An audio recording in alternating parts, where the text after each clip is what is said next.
Okey, Ustaz nak tanya, McDonald jual apa? McDonald jual apa? Apa yang kamu beli kat McDonald? Fast food. Burger lagi? Ayam. Oyster ring. Oyster ring. Fruity. Fruit, apa nama dia? Ustaz tak boleh nak sebut. Fruity McDonald ada pandu lalu kan? Boleh pandu lalu kan? Sebab McDonald dia bangunan dia sama seluruh dunia. Dia bangunan dia standard blueprint dia. Okey, apa yang McDonald jual? Kita kata burger. Burger dia sedap tak McDonald?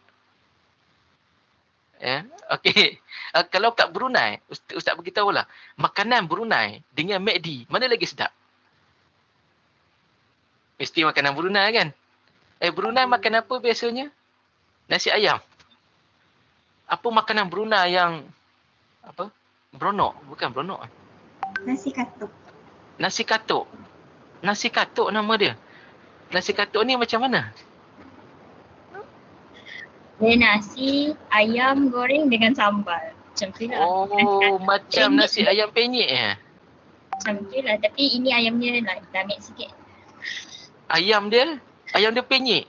Ayam. Bukan penyet. Kecil. Dia kecil sikit. Kecil. Taunya pun. Dia ayam potong kecil-kecil kan? Ya. Okey, di antara nasi katuk, kalau kat Malaysia pun ayam penyet pun daripada Indonesia juga, daripada Padang kan. Dengan McD, sebenarnya sedap lagi makanan nasi katuk ataupun nasi ayam penyet. Tapi kenapa McD boleh berjaya? Sebab yang pertama, McD produk yang terbesar dia bukannya burger. Kita tengok burger kan. Ada orang bising kat McD, dia kata kat CEO, kenapa you tak improve you punya burger? You punya burger ni 50 tahun, burger you ni sama. Tak update burger dia. Tak tambah baik, tak pernah tambah baik pun burger McD. Sama je rasa dia kan. Agak-agak 50 tahun tu sama je rasa burger dia kan. Tak ada penambahbaikan. Tapi macam mana you boleh berjaya? Macam mana McD boleh berjaya? Sebab yang pertama, McD dia jaga kualiti. Dia tak perlu improve dia punya burger, tapi kualiti dia dijaga. Okey, katakanlah kedai makan. Kita makan nasi goreng. Hari ni sedap. Esok kita datang kat tempat yang sama, kedai yang sama. Kita makan nasi goreng dia tak semestinya sama dengan semalam. Kedai biasa lah. Sebab apa? Sebab dia tidak ada SOP. Dia tidak ada kualiti. Dia tidak ada orang kata resepi yang tertentu. Yang pertama, McD dia jaga kualiti, dan yang kedua, McD dia tak jual burger sebenarnya. McD dia jual apa? Dia jual benda lain. McD yang paling terbesar produk dia adalah hartanah. Real estate. Dia adalah pelabur utama real estate. Dan dia memang kepakaran dia adalah real estate. Sebab itu McD, kalau kamu perasan lah, dia akan pastikan tanah-tanah yang berisiko, yang paling kurang risiko, dan yang paling tanah yang paling berprospek, yang paling berprospek tinggi. Biasanya McD ni dia akan buka dekat traffic light. Sebab apa traffic light? Bila orang jemu tunggu kat traffic light tu, orang akan masuk ke McD. Dia biasanya akan buka kat simpang 4 McD ni. Dia mesti buka kat simpang 4 kalau kamu perasan lah. Dan kalau dia buka kat tempat-tempat lain tu, itu mungkin exception dan sebagainya lah. Okey, kita terus kalau step macam ni je nampak tak? Kalau Ustaz tak besar kan? Agak susah nampak Okey, tak apa. Okey, different outcome engage in entrepreneurship. Yang pertama adalah innovation, newness, produk ataupun servis. Yang pertama, kita nak tahu apa inovasi produk kita. Nanti semua grup akan ada produk masing-masing, jangan risau. Kita ada produk masing-masing. Dan kita tengok, dan kadang-kadang produk tu walaupun nampak macam tak hebat mana pun produk tu. Tapi masyarakat terima dia, masyarakat suka. Itu yang kita nak. Kan? Kita bukannya nak nampak canggih kat dalam konsep kita, bukannya nampak canggih sangat. Tapi kita nak benda tu, wow. Benda tu memang orang perlukan. Ya, macam Ustaz cakap tadi, ada yang nak buat gym untuk perempuan. Ustaz memang suka sangat. Oh, bagus dia ni.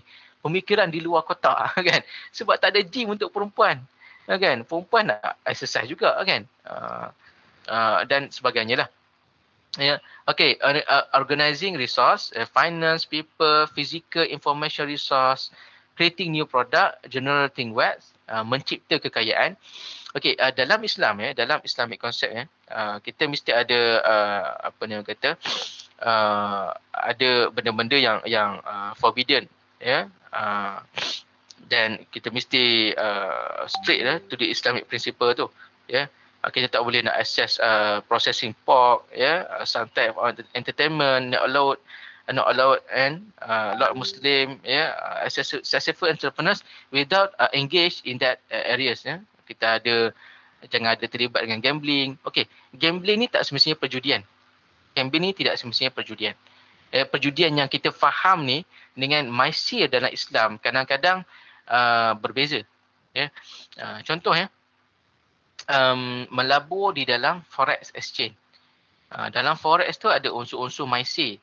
Walaupun dia bukanlah aktiviti perjudian, dia bukannya aktiviti tu bukan perjudian.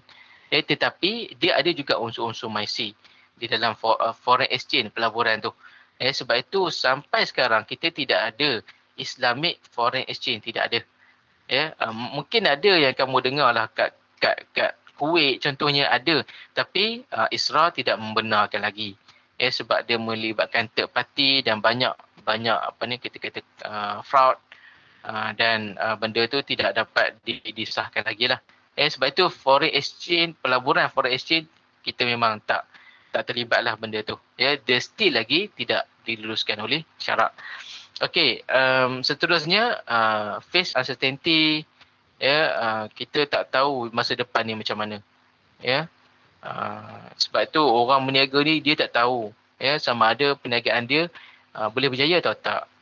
Tapi ada alat-alat bantuan yang kita boleh guna untuk pastikan kita punya perniagaan tu selamat.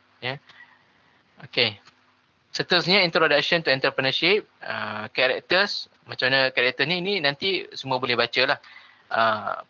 Opportunities, persistent, information seeking. Dia mesti orang yang mencari maklumat.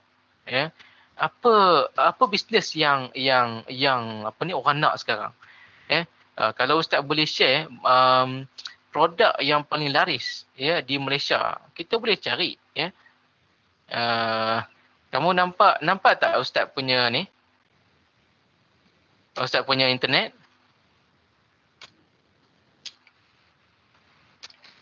Okey.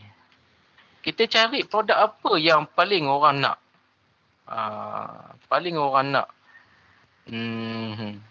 Tak apa, kita boleh ambil. Yang ni bukannya artikel ilmiah. Kita just apa ni orang kata, just nak tahu dia punya trend. Yang pertama adalah footwear. Ustaz pun tak sangka. Yang pertama adalah footwear. Fitness accessory. Ramai orang yang dah naik berat badan dia nak fitness accessory. Fashion. Watch. Jam tangan. Ramai orang nak jam tangan. Legging, shapewear. Modest fashion. Furniture, workcraft. Semua ini adalah kita punya, mungkin kita boleh guide. Jadi guidance kita untuk kita cipta produk kita. Sebab apa? Sebab orang yang dah berjaya dia memang dia memang gunakan konsep ni. Kan? Home furniture ini memang apa ni orang kata well known lah. Perabot. Dan kadang-kadang kita tak perlu pun buat perabot. Sangat banyak perabot daripada China sekarang. Dan mungkin kualiti dia tak sehebat perabot yang daripada Jati dan sebagainya tapi kadang-kadang itulah kita nak cipta keuntungan kita bukan nak cipta kualiti sebenarnya, tapi dengan harga yang tinggi kita boleh naikkan kualiti. Itu cara dia. Okey, labu sayung pun ada.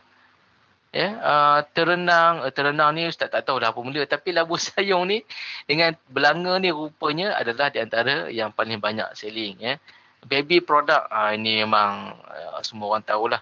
Yang mainan, baby food, semua ini adalah barang-barang yang yang sangat tinggi dia punya prospek dan kita boleh ambil konsep bisnes dia. Ya. Dan kita pun boleh jual kat Shopee sebenarnya barang-barang ni. Ya. Itu kalau kita tengok kebanyakan orang yang dah berjaya dalam online sekarang ada yang kat Malaysia, ya, ada yang peniaga online sepenuh masa. Dan pendapatan dia, pendapatan ada yang mencecah 60k sebulan, 60k sebulan, ya. Tapi kat Brunei biasa 60k ni, ya, sebab Brunei dia punya pendapatan per kapita dia sangat tinggi, ya. Okey, Ustaz nak tanya, gaji kat Brunei, cikgu berapa gaji? Seorang cikgu. Ni Ustaz dah Mungkin tahu, cuma Ustaz nak tanya. dalam 2 ke 4 ribu. 2 ke 4 ribu Brunei. Apa nama duit Brunei? Dinar. Brunei dollar, BND. BND, Brunei dollar kan. Kalau apa ni? Tukar ke RM? Kali 3. Usually times 3 dok, Ustaz. Times Kali 3 dengan kan? 3. Berapa tu? 6,000 kan? Jadi itu memang pendapatan per kapita Brunei sangat tinggi. Ya. Nak banding dengan Malaysia, gaji minimum Malaysia 1,500. Dan baru-baru ni menteri dia turunkan lagi untuk bantu peniaga kepada 1,200. Dia turunkan first time gaji minimum kita turun first time dalam sejarah. Ya, ni untuk bantu ekonomi lah. Sebab majikan-majikan bersusah dan sebagainya. Jadi dia nak ambil banyak pekerja, ya. Dia pun turunkan harga minimum tu. Ada pro and cons, ya, turunkan minimum ni. Cuma itulah, ya, kita harapkan supaya ekonomi kita dapat berkembang naik dan bermula daripada buka sempadan, ya, hotel-hotel banyak dalam Trivago. Kat Brunei ada Trivago tak kat Brunei? Trivago masuk tak Brunei? Yang tempat hotel ni, apa nama yang tempat hotel? Nama yang tempat hotel tu. Perkhidmatan tempat hotel tu. Kita tempat hotel pakai apps apa kat Brunei? Ada tak apps? Ya, Ustaz. Kalau ada pun tak biasa. Itu maknanya kita itu satu peluang besar. Buat apps untuk hotel. Ya kan? Oh, itu satu kalau Ustaz dah buat dah. Kan? Buat apps, tapi nak buat apps mahal lah. Okey, apps yang ada P2P yang boleh bayar dalam apps, ya, macam Shopee, Lazada yang boleh bayar, harga apps tu nak bina hampir mencapai 60k. 60k. Ya, 60k. Sebab dia boleh masuk keluar duit dari sistem P2P. Ya. Tapi yang macam apps biasa yang kita install tu, itu dia tak sampai 60k kalau dia tak ada masuk duit. Ya, tapi gaming sangat tinggi nilai dia punya aset dia sangat tinggi. Apps ni aset, ya. Jadi kalau tak ada buat, ya, boleh buat proposal, boleh buatlah apps tu, ya. Cuma Brunei ni Ustaz tak tahu berapa ramai pelancong yang datang dan sebagainya, kan. Dia bandar dia 1,000 bergawan kan. 1,000 bergawan kan dan sebagainya. Jadi mungkin ramai pelancong datang, ya. Dan Ustaz nak ceritalah, di antara negara yang dia tak ada pelancong, tapi dia berjaya, antaranya adalah China. China ada tak orang nak pergi China? Jarang orang nak pergi China, jarang, ya. Tapi dia boleh berjaya sebab apa? Pelancong tak datang, tapi barang dia keluar. Ya. Semua barang-barang yang berkualiti dalam dunia ni semua dia copycat. Dia meniru. Ya. Kalau kita meniru dalam exam, cikgu marah sebab kita meniru. Tapi dalam dunia yang nyata, meniru itu adalah satu kepakaran. Copycat. Dalam entrepreneur ada satu perkataan copycat, bermaksud kita copy barang orang tu sampai ke kualiti orang tu kita copy. Ya. Ada banyak barang-barang dalam dunia ni sebenarnya yang buatnya orang lain, tapi orang lain lagi bagus.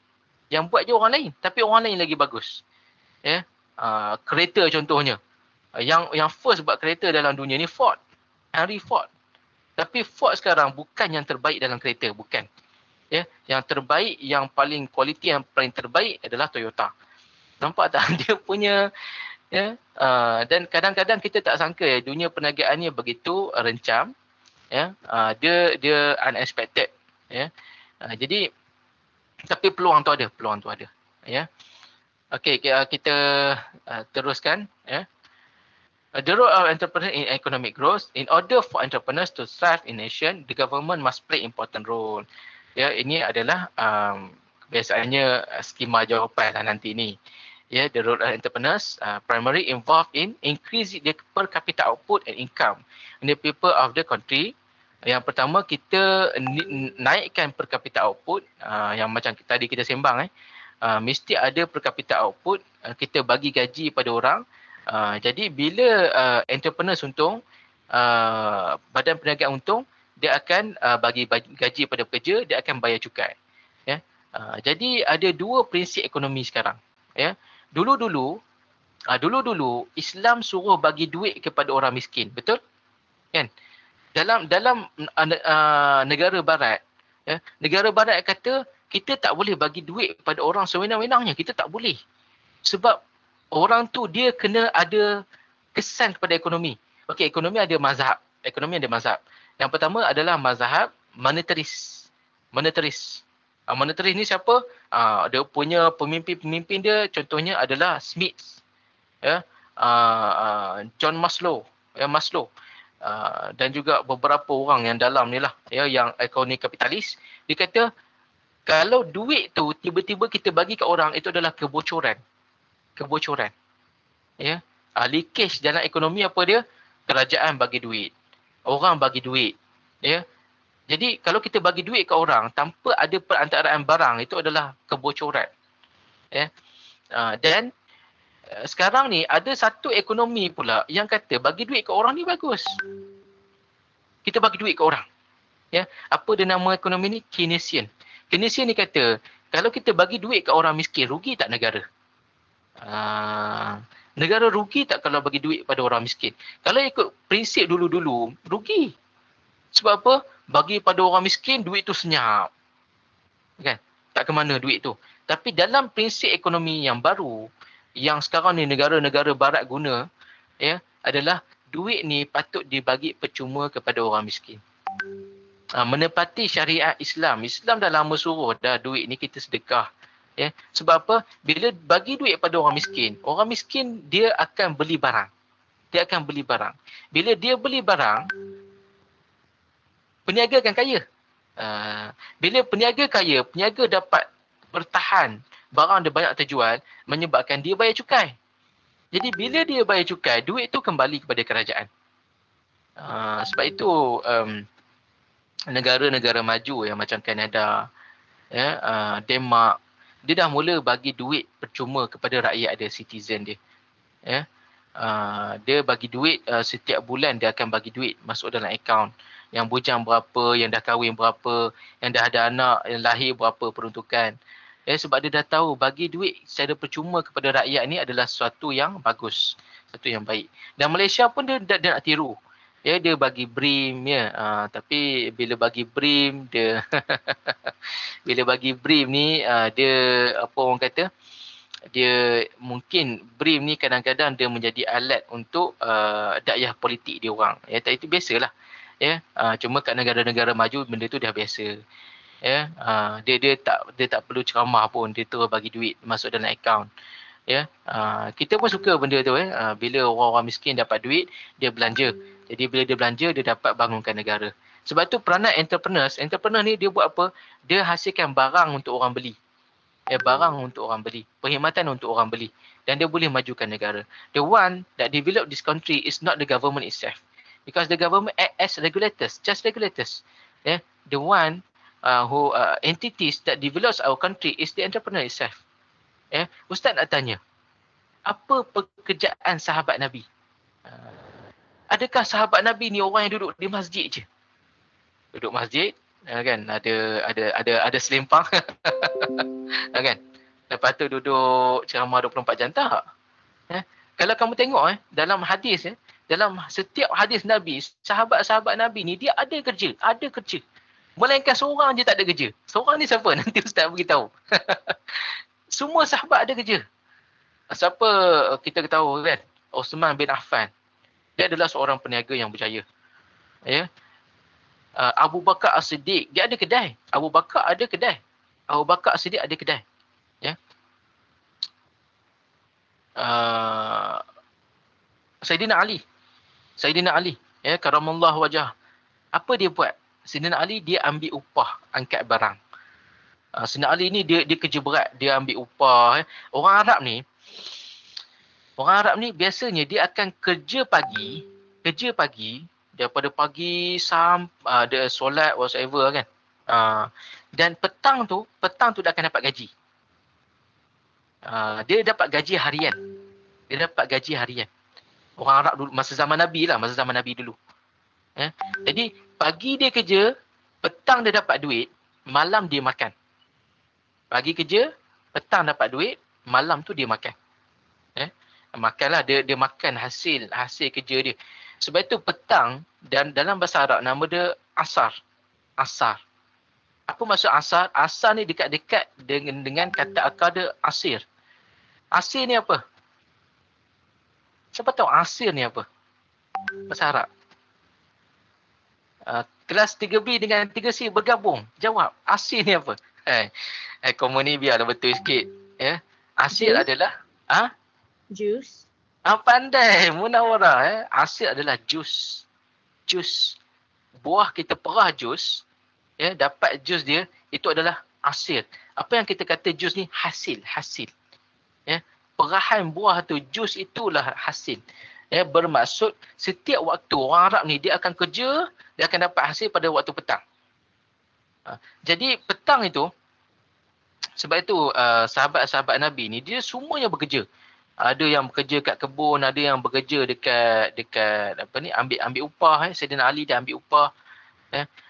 Cuma seorang sahabat Nabi yang dalam hadis dia dulu ada kedai, tapi lepas tu dia tak ada kedai. Iaitu Sayyidina Umar Al-Khattab.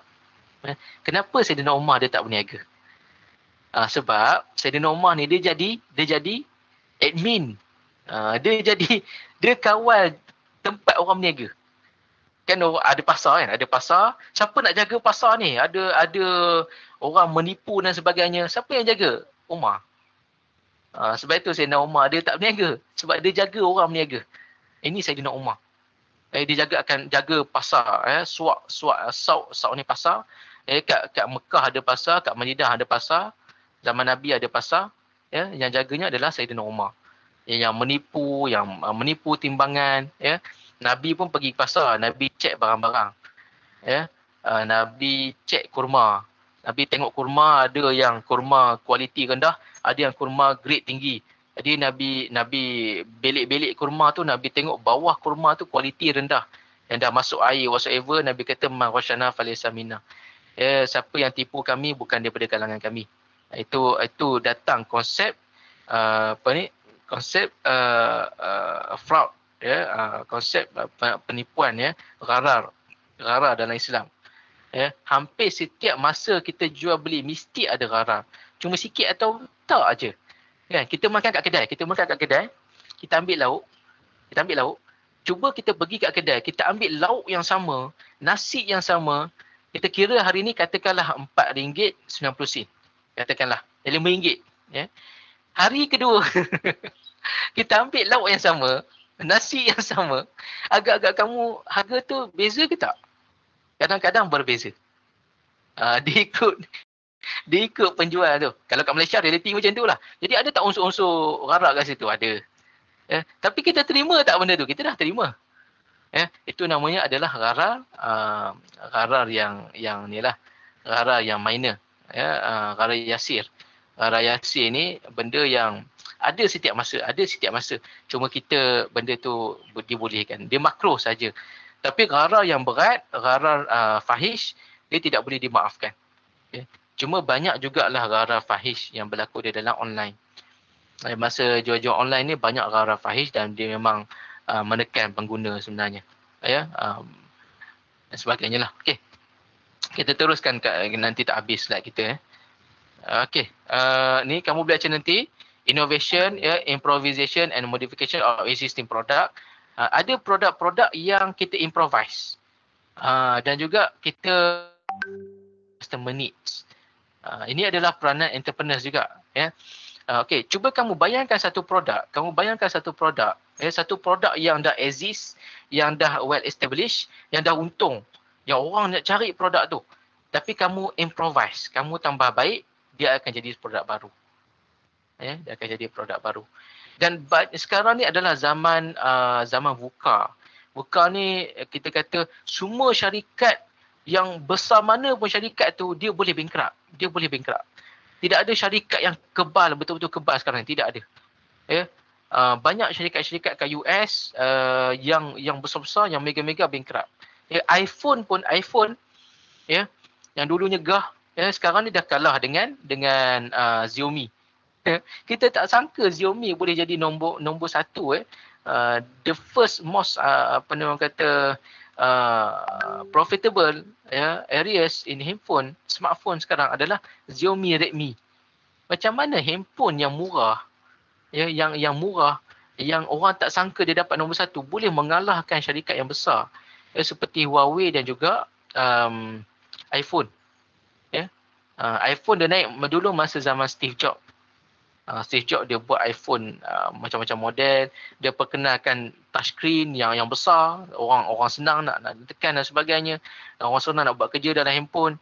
Ya. Jadi semua ni menyebabkan semua syarikat dalam kat US satu dunia sekarang ni dia terdedah kepada bankrupt. Ada pesaing. Ya.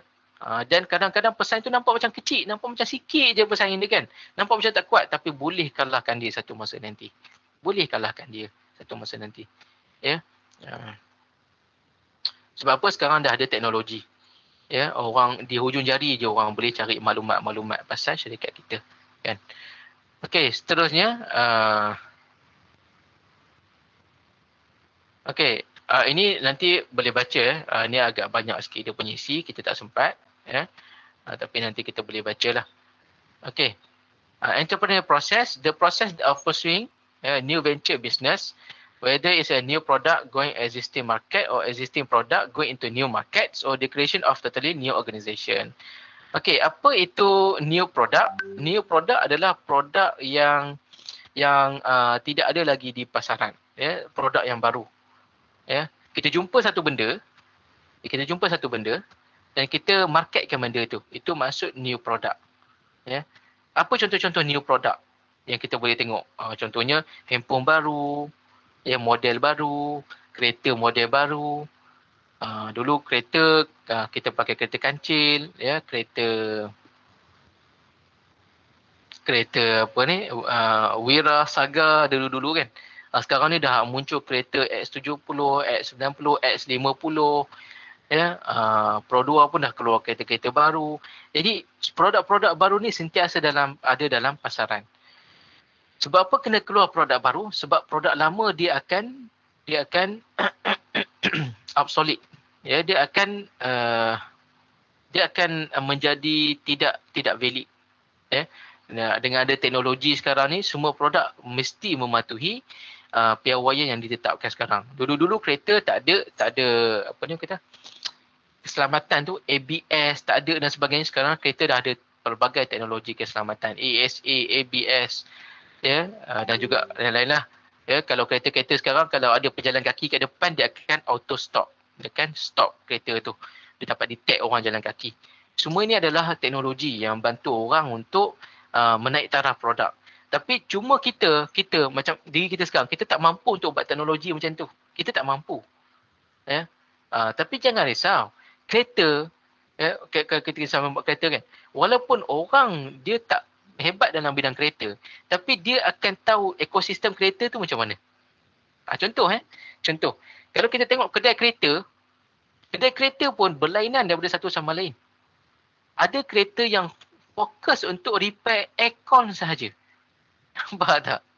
Dia akan tahu kereta tu memang canggih. Kereta tu canggih, ada teknologi. Tapi dia tahu satu masa nanti kereta tu akan rosak. Sebab semua benda akan rosak. Jadi bila kereta rosak, infotainment dia rosak, pergi kedai mana?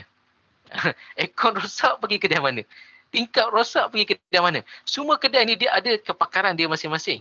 Dan itulah kita melibatkan diri dalam ekosistem tu. Okey, Ustaz nak tanya. Orang Melayu, dia banyak jual goreng pisang. Goreng pisang pula. Keripik pisang. Kat Brunei panggil apa? Pisang goreng ke goreng pisang?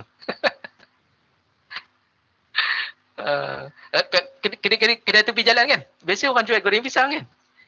Ustaz nak tanya, kat tepi jalan biasa orang jual apa? Brunei? Jual cucur. Nama dia cucur juga. Panggil cucur. Ustaz ingatkan Malaysia dia panggil cucur. Cucur yang goreng tepung tu kan? Cucur dengan apa lagi? Nasi apa tadi? Nasi ketuk. Nasi katuk kan. Dengan apa lagi kat tepi jalan? Okey, Ustaz nak beritahu mana lagi sedap? Sushi ke atau nasi katuk? Pernah makan sushi ke tak? Agak-agak kamu lah sushi. Tapi bagi Ustaz lah. Bagi Ustaz sushi memang tak sedap lah. Bagi Ustaz lah. Memang paling tak sedap lah Ustaz rasa kan. Ikan mentah. Kan? Potong, masuk wasabi. Kan? Cuka. Kan? Makan. Kan? Dan nasi tu, kalau bagi kita lah. Nasi, orang dah pegang nasi tu. Kan? Kalau kita nak makan tak? Itu pun tak nak makan kan. Orang dah pegang kan. Orang dah ramai-ramai nasi tu. Kan? Ramai-ramai. Masuk ikan mentah. Kan? Kita bukan nak apa ni inferior kan sushi tu. Tapi nampak tak sushi ni walaupun macam itu rupa dia tenyih dengan dengan tangan chef sushi yang terkenal kat dunia. Kita tengok kat YouTube hotel 5 star yang hidangkan sushi, dia tak pakai sarung tangan pun. Dia memang tangan dia macam tu. Dia basuh tangan dia. Kan? Dia buat sushi. Kalau kita memang tak nak makan lah. Tapi macam mana dia ada kebanggaan dalam diri dia. Dia ada keyakinan bahawa produk dia tu sangat berkualiti. Sushi.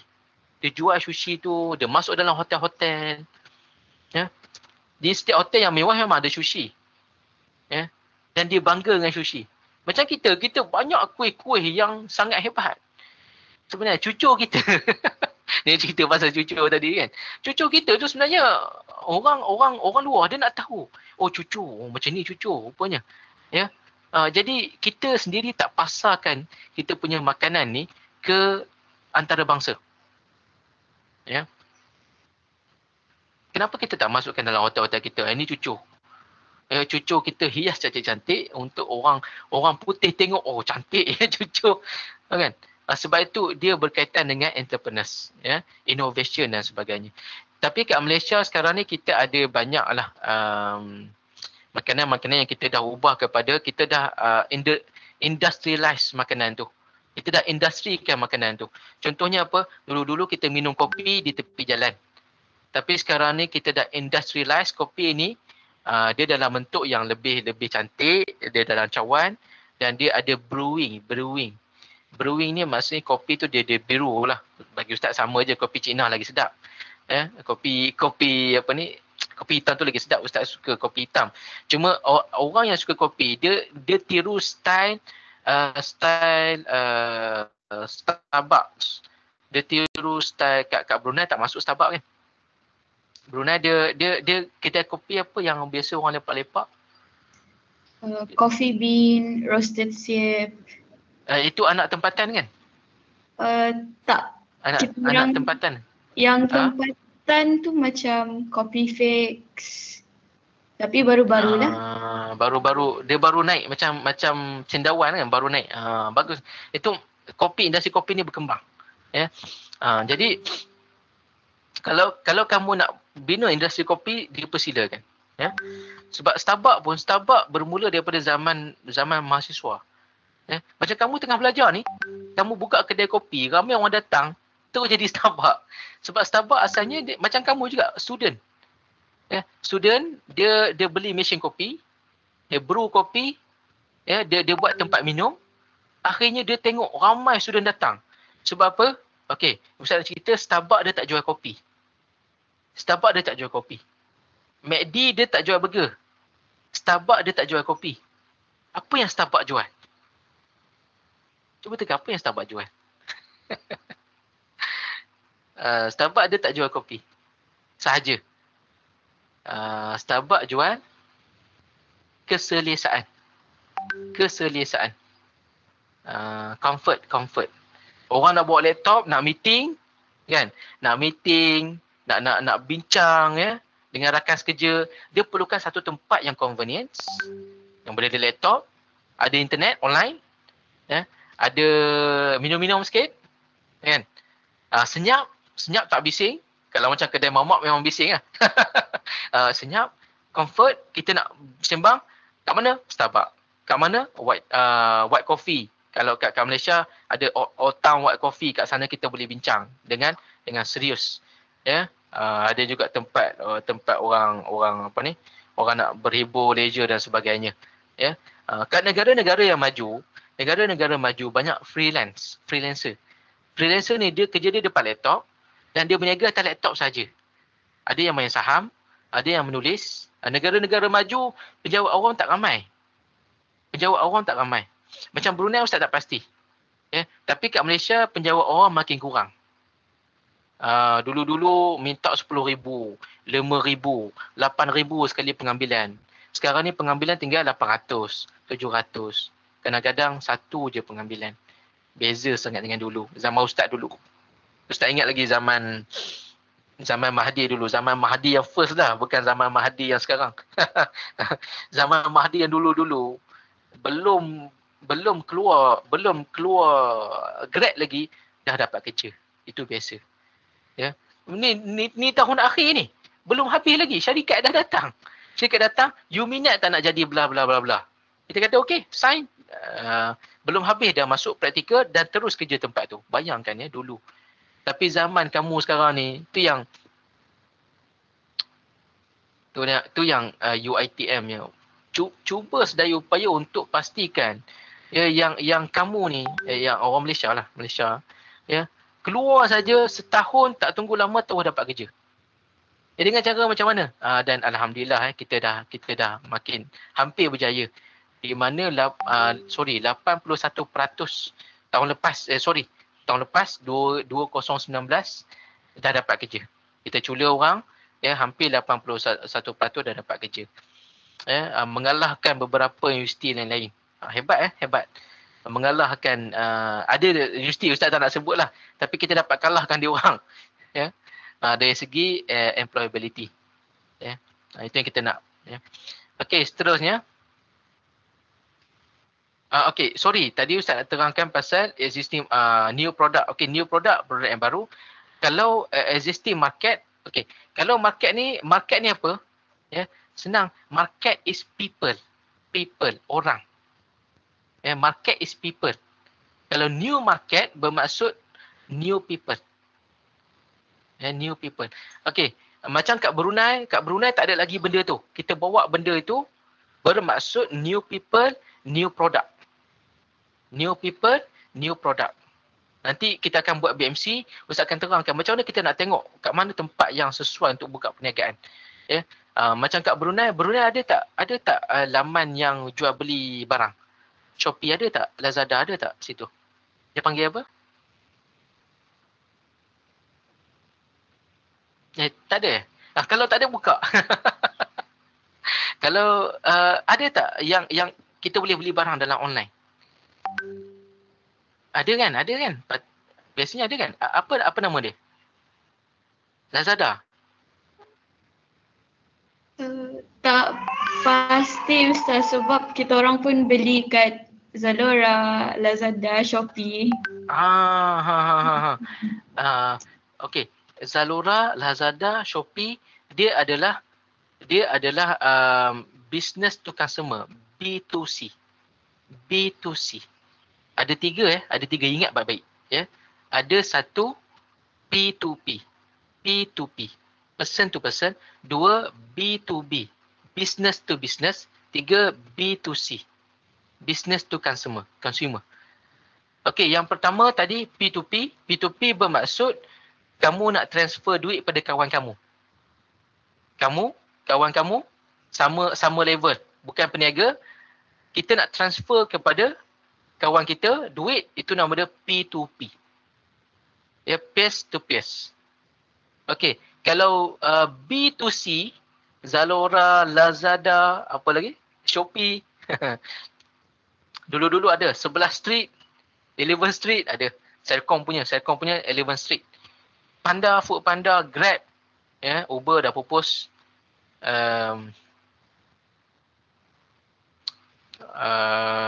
Hotel, Trivago, e-bookings. Jadi semua ni adalah B2C. Business to consumer. Dan apa bezanya dengan B2B? Okey, B2B adalah rahsia macam mana kamu nak dapat barang dengan harga yang murah. Itu adalah B2B. Apa itu B2B? Peniaga kepada peniaga. Faham Okey, peniaga kepada peniaga, mula-mula barang tu, okey, katakanlah kita buat barang tu akan sampai kat mana dulu? Daripada kilang kepada pengedar. Pengedar kepada peruncit. Peruncit kepada pengguna. Okey, kalau kamu nak berniaga, kamu kena dapatkan barang tu daripada B2B. Business to business. Daripada mana? B2B dia bukannya Shopee. Takkan kamu nak beli Shopee, kamu jual kat Shopee? Jawapannya, kamu beli dekat B2B. B2B apa dia? Contohnya seperti Alibaba. Ya. Taobao. Taobao ni ramai orang tak tahu. Alibaba, Taobao. Baitu Taobao, dia Taobao juga. Alibaba pun dah cukup sebenarnya. Alibaba, Taobao, dengan satu lagi, saya lupa satu lagi tu. Dia memang semua bahasa Cina. Tapi Alibaba dia dah cukup besar. Dan Taobao pun dah cukup besar. Jadi beli kat Alibaba, jual kat Shopee, kita dah dapat untung berkali ganda sebenarnya. Itu sesampingan lah. Kita nak tengok ni. Nota. Okey. Ada orang nak tanya ke? Ustaz. Kalau dari kilang tu kira B2B ke? Ya. Hakim ke nama? Ya. Okey, Hakim. Yang dari kilang tu, okey. B2B tu sistem. Daripada kilang, kan? Okey, kamu try tengok Alibaba. Kamu tengok kilang tu, dia akan minta kita beli 100 barang. 100 barang. Itu nama dia B2B. Kita bayar kat dia. Jadi kamu boleh ambil kilang tu, boleh. Kamu boleh call kilang tu, kamu nak macam mana barang tu, boleh. Design macam mana dia boleh buat. Ustaz dah biasa beli kat Alibaba. Carilah yang jual 10. Ada yang jual 100, dia kata minimum 100. Ada yang minimum 10 barang. Ustaz ada bisnes yang Ustaz buat. Ustaz supply mesin dengan baja dekat orang kampung Ustaz. Sebab baja dia orang beli tu tinggi, harga mahal baja dia orang. Dah lah pendapatan dia orang tu tak seberapa kan. Orang sawit dia nak baja tiap bulan dia nak baja. Jadi baja dia orang beli dengan harga RM110 satu guni. 110. Ustaz tengok daripada China. Banyak baja yang murah. Ustaz jual baja kat dia orang dengan harga yang lebih rendah. Tapi Ustaz pun untunglah juga. Kita pun dapat untung. Kan? Tapi dia orang dapat benefit, kita dapat benefit. Jadi orang kampung memang ramai yang tanyalah pasal baja dia memang out of stock. Tak cukup. Sebab Ustaz pun bukannya mampu nak beli satu kontena baja. Kita pun beli baju sikit-sikit. Kan? Ada yang tempah mesin dan sebagainya. Sebab dia orang tak ada mesin kan. Mesin terlampau mahal. Jadi itu peranan kita. Dan nanti mungkin kamu yang orang Malaysia lah. Orang kampung kamu nak apa? Kamu supply lah kat dia orang. Kamu tengok kat Alibaba, tengok barang ni murah. Kamu supply kat dia orang. Dia orang perlukan apa? Sebab sebenarnya kita tak jual barang. Kita bantu orang. Tapi kita dapat untung. Kebanyakan peniaga yang berjaya asalnya dia nak bantu orang. Ya. Cuma jangan jadi peniaga yang ada fraud, jangan. Contoh ya.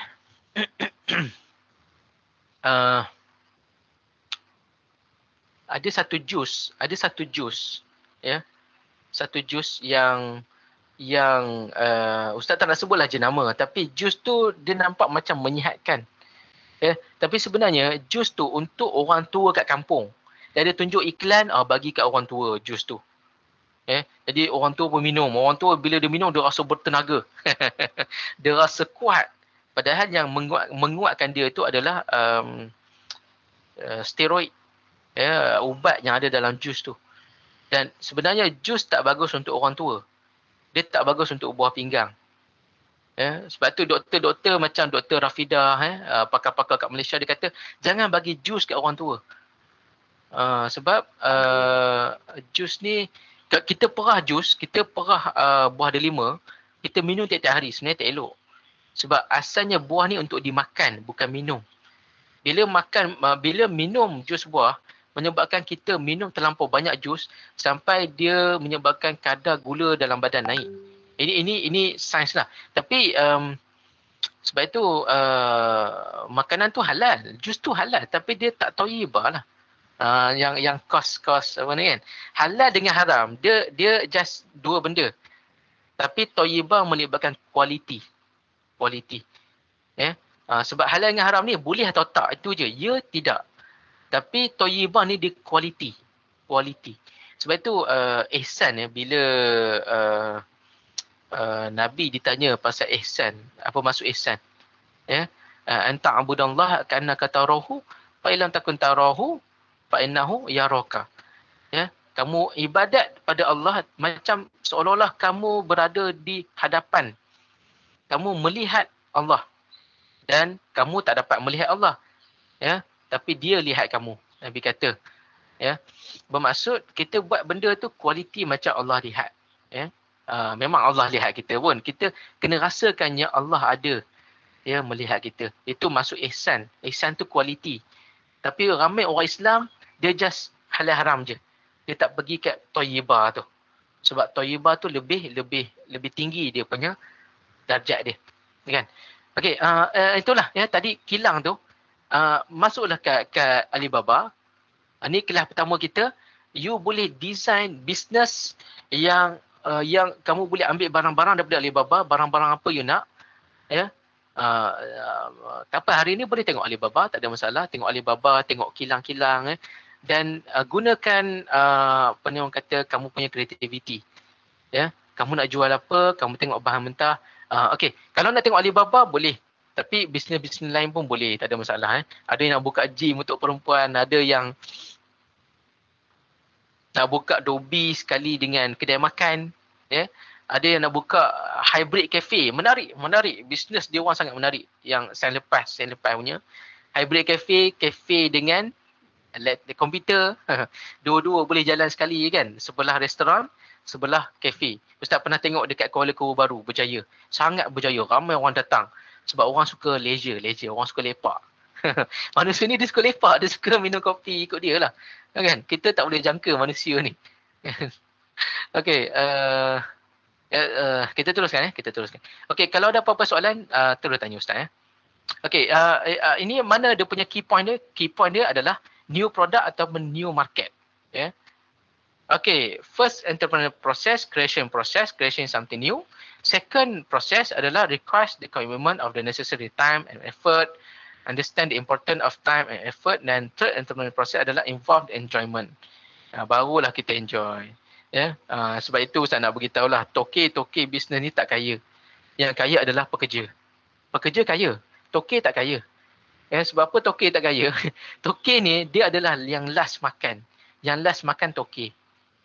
Ustaz nak cerita, di antara kedai Melayu, Brunei Ustaz tak tahu. Tapi kalau kat Malaysia, kedai Melayu, kamu bandingkan dengan kedai Cina, kan? Kedai Cina makin banyak barang.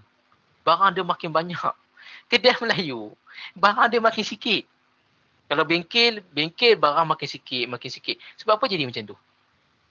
Sebab dia sendiri belanja duit untung. Kalau dalam bisnes, kita dapatlah banyak mana sekalipun, kita dapat katakanlah kita dapat 10,000 kita dapat untung. 10,000 tu kita makan berapa, kita kena labur balik berapa. Jawapannya kena ikut prinsip Pareto. Prinsip Pareto 8-2. Ingat bila-bila 8-2. Ya, kamu usaha 80%, kamu usaha, kamu akan dapat 20% saja. Ya. 20% je kita dapat sebenarnya. Ya. Contoh. Dalam satu tempat kerja, kebiasaannya 20% saja yang betul-betul bekerja. 20%. 20% yang melahirkan 80 impak. Impak 80 tu sebenarnya kat 20% tu. Dan kita usaha 80%, kita dapat 20% je hasil sebenarnya. Ini Pareto, dia tak lari mana. Jadi macam mana kita nak terbalikkan benda tu, kita nak usaha 20% dapat 80%, kita kena pastikan supaya kita punya strategi tu adalah 80%. Pareto ni dia digunakan oleh pakar-pakar lah seluruh dunia. Termasuk orang yang melabur saham, orang yang usahawan ya. Organisasi pun guna Pareto ni. Di mana kita kena pastikan kita kena trade point di mana 20% orang tu kita kena trade. Kita kena track. Produk kita, contoh produk kita ada produk, hanya 20% saja produk ni akan terjual. Kita kena jangka macam tu.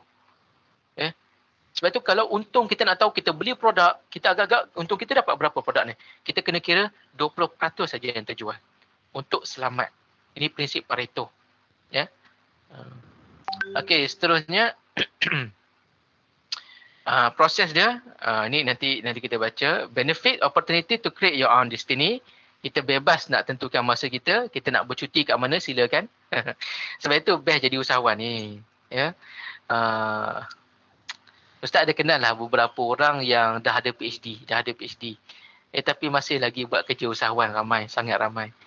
Dia jadi pensyarah sambilan, dia jual, adalah benda dia jual, ada yang jual perabot, ada yang jual macam-macam lah. Tapi hampir tidak ada yang jual dalam MLM. Tak ada. Ustaz tak tahulah, tapi MLM ni dia agak macam agak ni lah, ya, agak orang agak mungkin tak ni. Tapi ada banyak yang produk sendiri, yang produk jual, dia mungkin ambil daripada luar, ya. Ada yang Ustaz kenal jual baja, ada yang jual perabot, dia macam-macam dia jual, ya. Tapi dia adalah produk yang dia sendiri. Dia beli produk, dia buat produk dan sebagainya, ya. Dan kadang-kadang lebih daripada gaji doktor dia kadang-kadang, ya. Dan kalau usahawan yang betul, ikut dia lah, dia nak cuti kat mana whatsoever, tu yang seronok jadi usahawan ni, ya. Okey, seterusnya opportunity to make a difference, opportunity to reach your full potential, opportunity to reap extraordinary profits, social responsibility and recognition. Ini yang paling penting lah, social responsibility. Sekarang ni kita dah ada konsep usahawan sosial korporat, usahawan sosial. Usahawan sosial ni, dia jual barang dalam keadaan dia memperbaiki masyarakat. Contoh, kalau kat negara barat, ada pizza yang dihantar dengan basikal elektrik. Sebab dia kata pizza kami tak dihantar dengan menggunakan kereta biasa sebab banyak asap. Jadi kami hantar pizza guna basikal elektrik, supaya alam lebih terjaga. Itu contohlah kat negara-negara barat.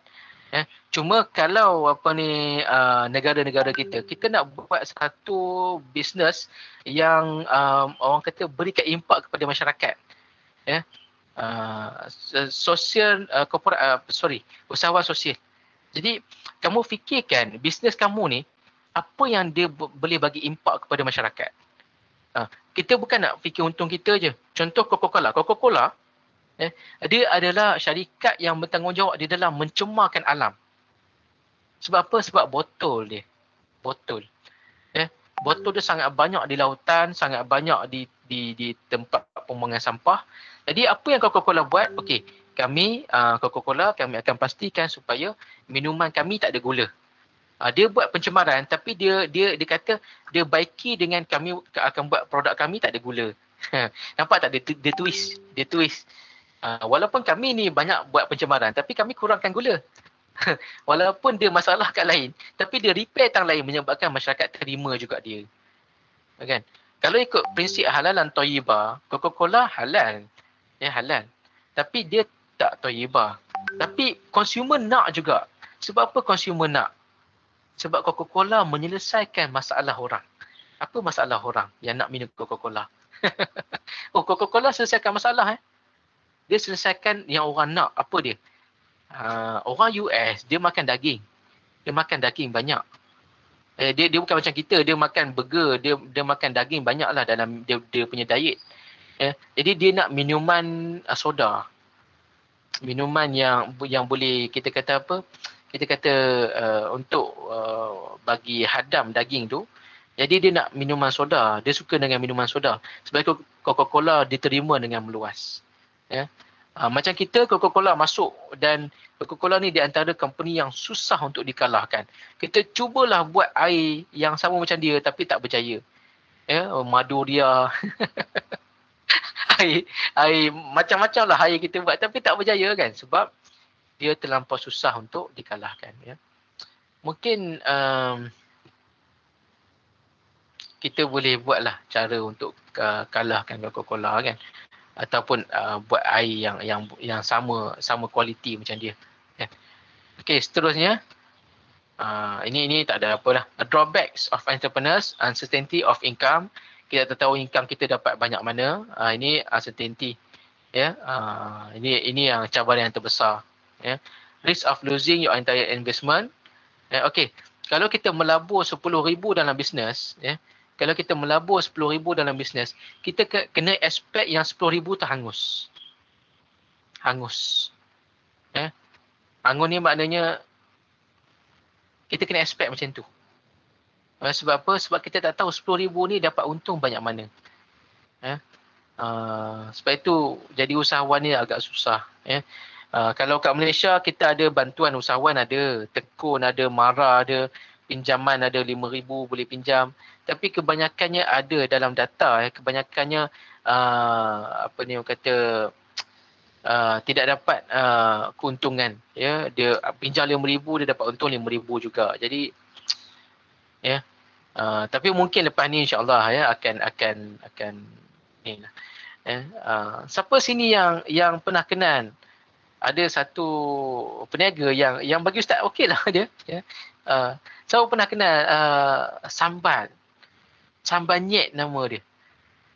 Habis dia jual dalam masa 3 minit. Amin kan. Ustaz pun tak tahu sambal nyet tu apa. Tapi bila kita boleh macam mana dia boleh habiskan 10,000 sambal dalam masa 3 minit. Ya. Mula-mula dia buat tutorial cara-cara masak sambal. Lepas tu dia tunjuk cara dia masak sambal ya. Jadi mungkin customer yang beli nampak sambal dia tu memang pure, memang wallahualam ustaz bukan penggemar sambal tapi dia punya bisnes tu berjaya. Ya, sebab apa? Sebab dia ada dia punya yang orang nak, dia bantu orang. Sambal ni pun bantu orang je, bantu orang. Orang perempuan nak masak, dia ada kalau ada sambal dia lagi senang. Dia ada paste ya, dia ada paste, dia masak ikan, dia bubur paste terus jadi lauk lah. Jadi dia membantu orang. Itu yang Khairul Amin buat. Setiap produk menyelesaikan masalah. Setiap produk menyelesaikan masalah. Apa yang McDonald's selesaikan? McD dia selesaikan apa? Dia selesaikan orang-orang yang nak makan cepat. Nak makan cepat, orang bandar. Orang bandar dia nak makan cepat dan dia nak kerja balik. Dia tak nak tunggu lama-lama, nak masak, nak goreng nasi. Jadi McDonald adalah tempat yang sesuai untuk dia pergilah McD. Kan? McDonald pun tahu, orang macam ni datang. Orang Malaysia makan nasi, dia buatlah menu nasi. KFC, dia tahu, orang datang tengah hari, orang ni nak apa? Orang ni nak nasi, dia bagi menu nasi. Ya. Sebab itu McD dan KFC dia buat bisnes yang sangat apa orang kata kukuh untuk jatuh. Dia tak macam orang kedai Melayu. Kedai Melayu okey. Kedai Melayu apa masalah dia? Supply chain. Supply chain. Ya. Contoh dia hidangkan mi udang, ada udang. Jadi bila sikit orang datang, dia serve tu cantik. Makanan dia berkualiti, udang dia banyak. Tapi bila dia dah terkenal, sebab itu bahaya. Kedai Melayu banyak yang terkenal lingkup. Banyak kedai Melayu yang terkenal lingkup. Sebab apa? Bila dia terkenal, orang ramai datang. Ramai datang menyebabkan dia tak dapat nak serve sama kualiti. Bila sikit. Bila ramai datang, udang makin sikit. Jadi dia serve lah udang yang sikit dan whatsoever ada banyaklah dia tak sama kualiti menyebabkan dia akhirnya merudum. Ya. Banyak kes-kes macam ni lah kat Malaysia. Ya, kedai yang dulunya gah tapi sekarang ni habis. Ya. Okey, seterusnya long hours and hard work, ya. Lower quality of life until the business get established. Memang usahawan ni tengok macam bukan orang lah, ya. Pergi kerja pukul 8, balik kerja pukul 11 malam kadang-kadang, ya. Jadi itulah ya drawbacks of entrepreneurs, ya. High level of stress. Sebab itu dalam industri Ustaz nak beritahu lah, dalam industri, kerja dalam industri sangat penat. Sangat penat. Tak sama macam cikgu, tak sama macam pensyarah. Pensyarah macam Ustaz ni boleh relax lagi. Kelas pun macam ini je. Kan? Tapi entrepreneurs, usahawan, industri, kita masuk bank, memang kalau masuk bank memang gaji banyak. Ya, bank.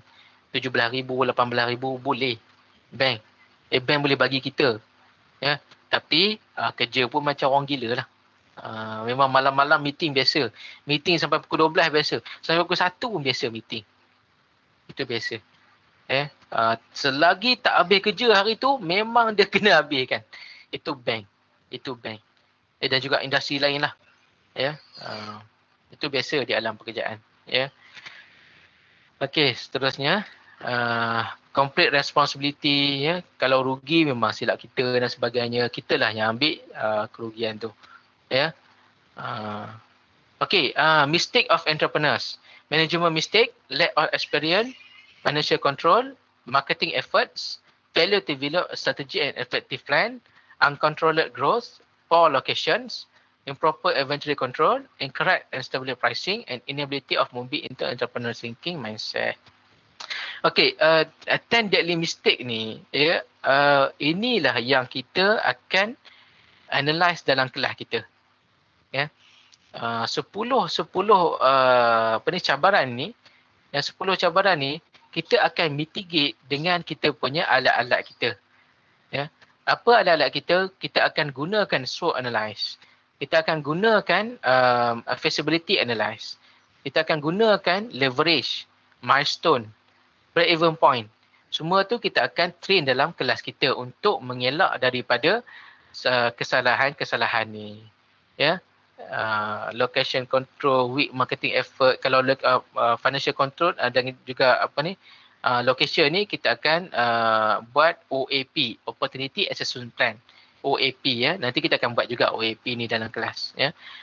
Semua mistake ini kita akan train dalam kelas lah. Jadi kita akan berpulang untuk kira kita punya bisnes, untuk tengok prospek bisnes kita dan tengok tempat-tempat yang kita boleh buat bisnes dan sebagainya. Itu adalah yang kita boleh mitigate lah kesalahan-kesalahan ni. Ya. Dan kesalahan inilah yang menyebabkan orang-orang kita bila berniaga jatuh dan sebagainya. Ya. Jadi kita tak nak macam tu, kita akan ajar dalam kelas kita lah. Ya. Okey, ini tak ada apa, avoid failure, ya, dan sebagainya. Okey, hari pertama ni tak ada apa sangat, ya. Kita nak tahu apa itu siapa itu entrepreneurs dan kenapa dia penting, itu saja. Ya. Cuma ada beberapa point yang agak penting lah tadi, ya, iaitu impact of entrepreneurs, ya. Soalan ni ni role of entrepreneurs, ya. Soalan ni sangat banyak ditanya di dalam exam. Dua ni, ya, dan juga mistake tadi, ya, dan macam mana nak overcome mistake tu. Nanti Ustaz bagi slide ni, nanti kamu bacalah, ya. Okey, dalam kelas Ustaz santai-santai je. You boleh baring, you boleh makan, tak ada masalah. Ya. Tapi nanti tengoklah nota Ustaz tu dan hari ni kita akan bentuk kumpulan. Okey, nak bentuk kumpulan Ustaz rasa tak sempat dah kita nak bentuk kumpulan dalam kelas ya. Sebab kita dah pukul 10.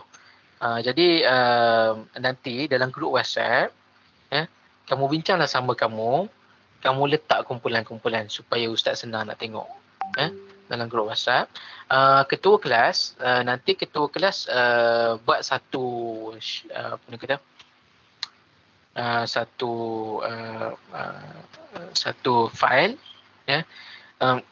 Ketua dan juga dia punya ahli lah setiap kumpulan.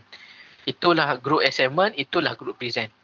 Assignment dan present grup sama ya. Dan presentation kita akan presentkan BMC tu, BMC.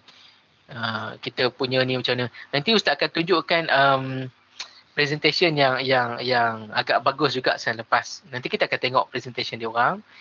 Kita ada idea untuk buat presentation tu. Ya. Sangat-sangat menarik. Ada yang sangat menarik yang Ustaz memang sangat kagum lah dengan dia orang sebab dia orang punya effort ya, dan dia orang punya kreativiti dia orang. Sebenarnya budak-budak ni kreatif kan. Dan mungkin ada di antara dia orang yang mungkin akan jadi usahawan besar nanti. Ya.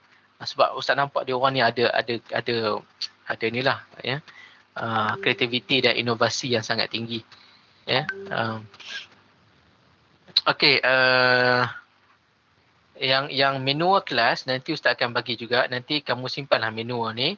Dan pada kelas hadapan ya, kelas hadapan kita masih lagi tidak ada apa ni kata presentation, kelas presentation. Kita masih lagi dalam nota ya. Tapi biasanya yang Ustaz kata itulah ya, 8 ke 9 kita akan dengar Ustaz ceramah whatsoever.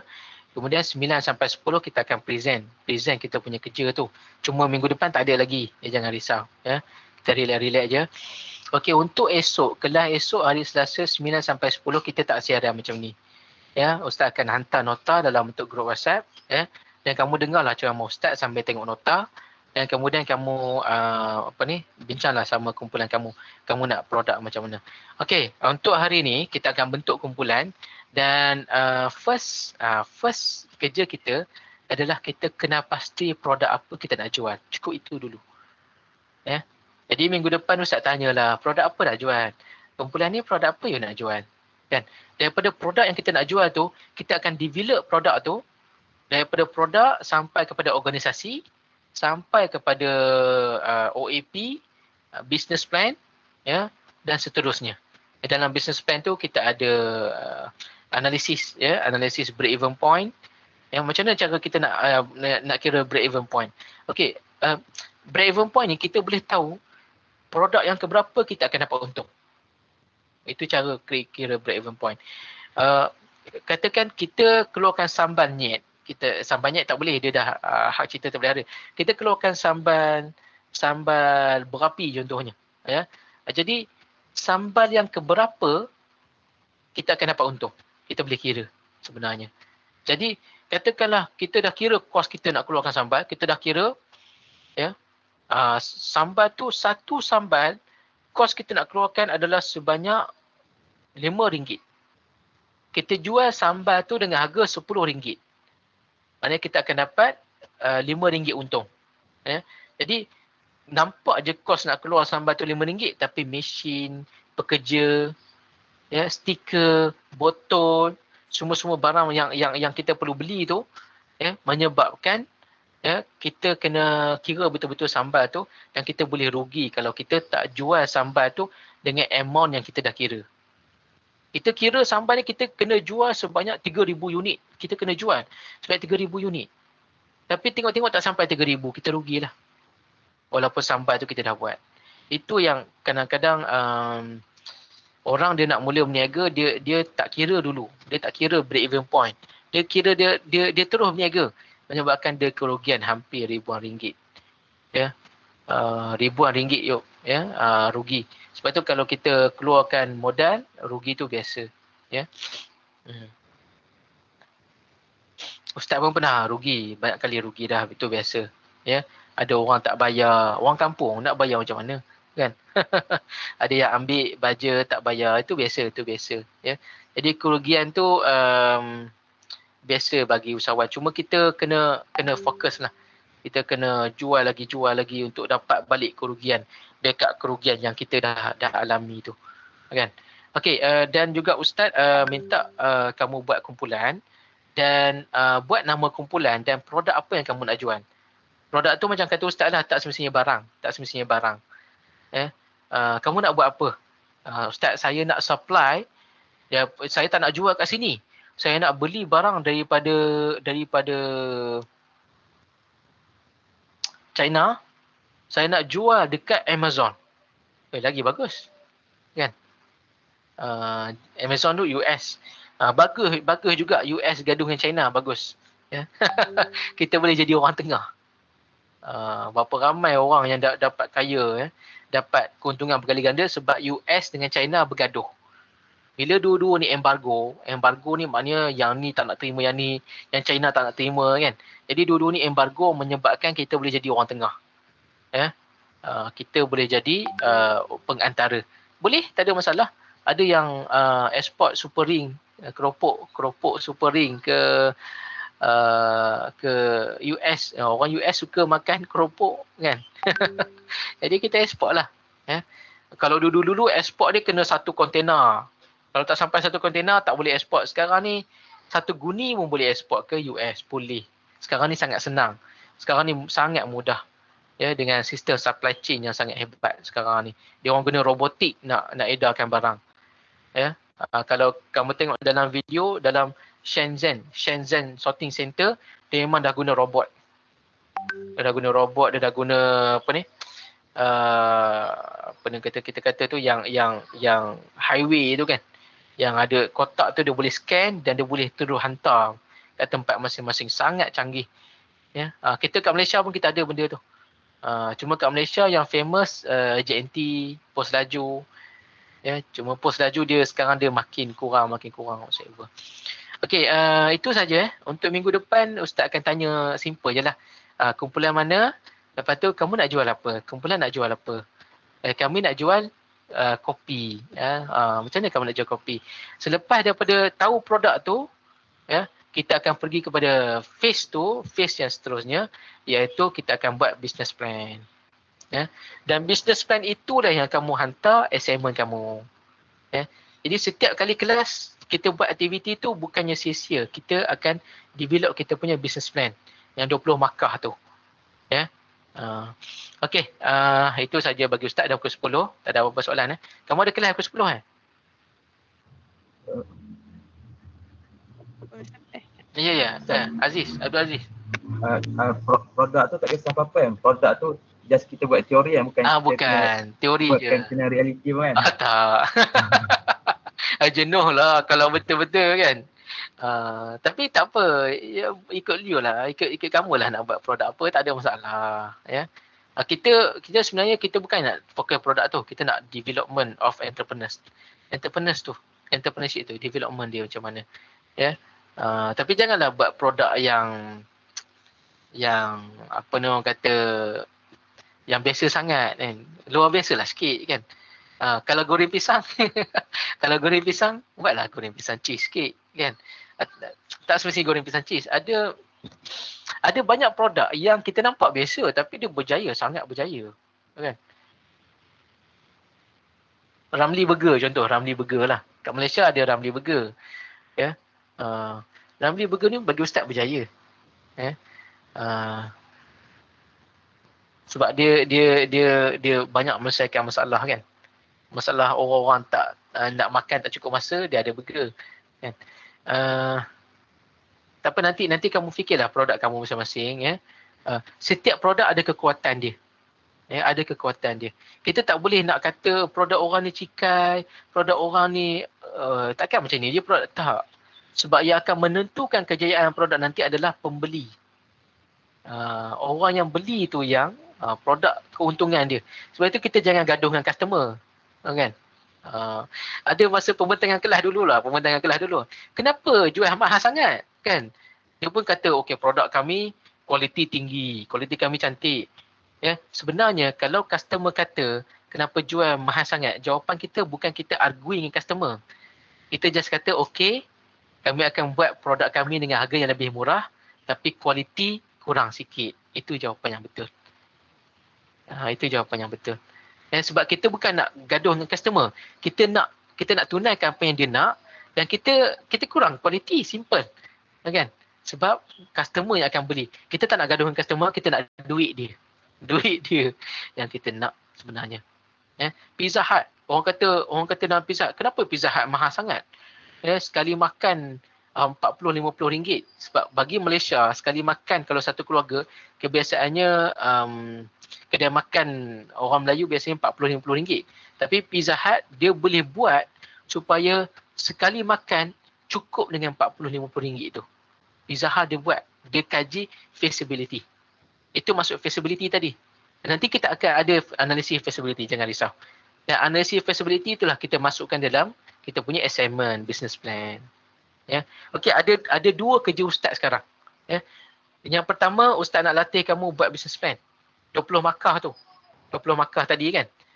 Yang kedua, LR tadi, LR. LR tu bukan business plan. LR tu tajuk-tajuk yang ustaz dah bagi. Cuma cara nak buat LR yang cantik, itu pun ustaz kena cater bahagian tu. Ustaz akan ajar kamu cara macam mana nak guna Google Scholar, macam mana nak cite, macam mana nak guna Mendeley, macam mana nak pastikan jangan ada copy issue, plagiat issue. Itu kita boleh buat, jangan risau. Cara penulisan cepat dan sebagainya, ustaz akan ajarlah benda tu sepanjang satu sem ni.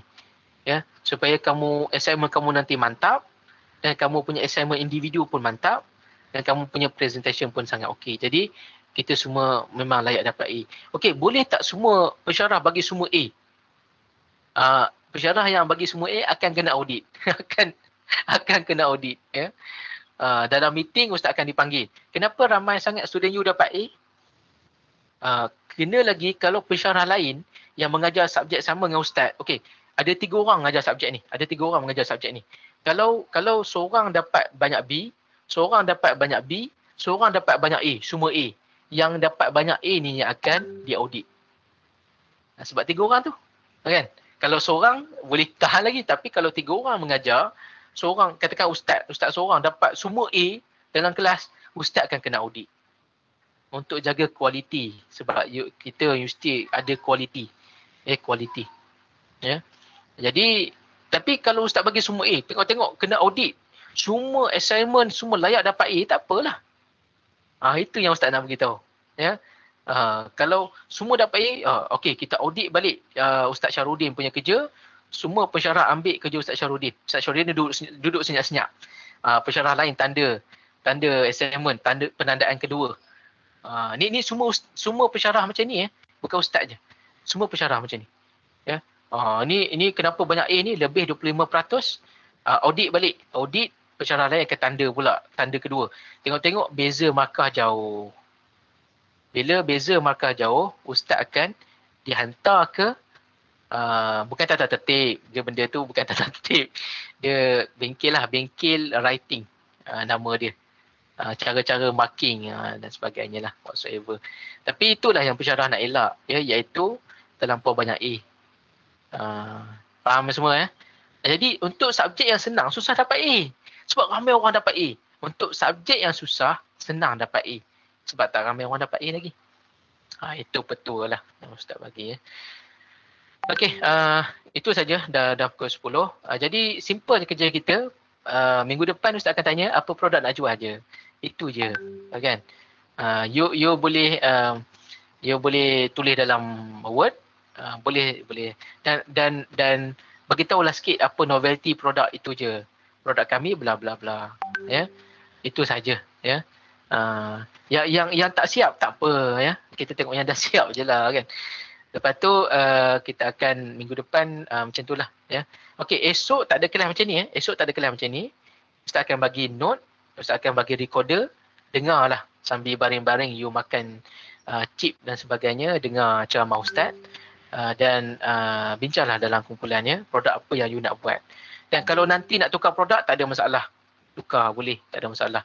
Cuma ustaz sangat kagum lah kalau ada orang yang boleh buat produk yang memang ada kat pasaran. Dia memang jual produk tu. Oh, ini sangat bagus. Ada ramai student ustaz sebelum ni yang memang dah jual produk tu. Dan dia dah dapat untung dah pun. Ya, ustaz sangat banggalah. Memang hebat. Ini anak murid ustaznya hebat. Ya, semua hebat, semua hebat, jangan risau. Ya. Okey.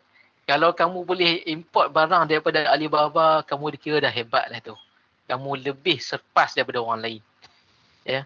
Dan mungkin kamu jadi usahawan besar nanti satu ketika nanti. Ya. Tapi ingat kata ustaz, bila dah berjaya, jadilah usahawan sosial kan. Bantu masyarakat balik, kan. Bantu orang kampung. Ya. Dan sebagainya. Okey, itu saja untuk kali hari ini. Kita akan jumpa pada minggu depan. Esok ustaz akan hantarlah dalam WhatsApp. Ya. Jangan lupa isi attendance. Ya. Okey, ustaz rasa tak ada apa-apa soalan kot? Ada apa-apa soalan?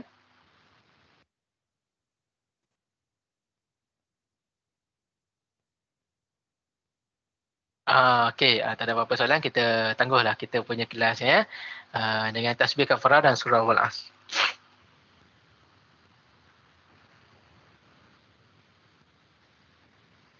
Okey, sekian. Bila taufiq dan assalamualaikum warahmatullahi wabarakatuh. Terima kasih semua. Ya, selamat Terima kasih, siang. Terima kasih, Ustaz. Ustaz.